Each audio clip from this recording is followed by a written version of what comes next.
Hi, this is Kiara from Pencil, and welcome to today's tutorial on how you can use Pencil Spaces in your day-to-day life. So Pencil Spaces is a multi-purpose collaborative platform, and today we are going to be using this space to make business cards. So we have multiple different tools that we can use to do this. So the first thing I'm going to use is the shape tool found at the bottom of my screen. I'm going to select the square, and I'm just going to make a rectangle in my space. So once I've made my shape, I can resize it to better fit what I want my business card to look like. I can fill in the shape with color, I can change the outline color of the shape, and I can even change the thickness of the line.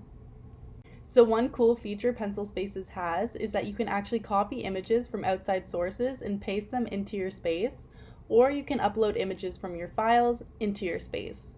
So I've copied an image from an outside source, and I'm going to select Command V on my keyboard to upload it into my space. And as you can see, my image has uploaded into my space. So once my image is uploaded, I can actually move it around and resize it to make any adjustments I want to fit the look of my business card.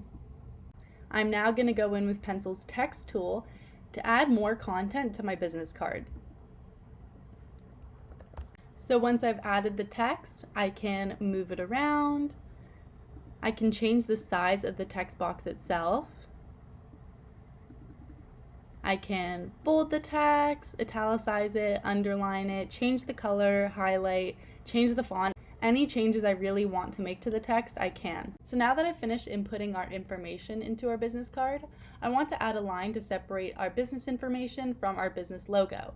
So I'm going to use the pencil line tool. I'm going to select the line. I'm going to hold Shift on my keyboard and drag to create a perfectly horizontal line. Once I've created my line, I can change the color or the thickness. And here we have the front of a business card. So this board in my space has been designated to making the front of my business card, but if I go and look at my boards, I've also created a second board to make a back for my business card. So this is where I'm going to put in more of my own personal information. So by following the same process we did with the front of the business card, I was able to put more detailed information about myself on the back of the card. So if you have coworkers that also need business cards and you want to keep your business cards cohesive, you can actually invite them to your space and collaborate on making business cards together.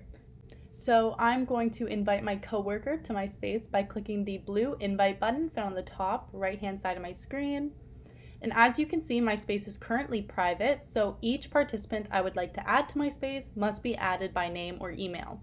So I'm just going to type out the name of the coworker I wish to add to my space and send them an invitation. Now Haley will be able to join me in my space at any time, and we can collaborate on these business cards.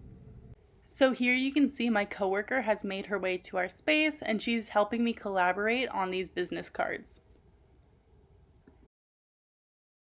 Thank you for watching today's tutorial. I hope you found it helpful in demonstrating how you can use Pencil Spaces in your day-to-day life.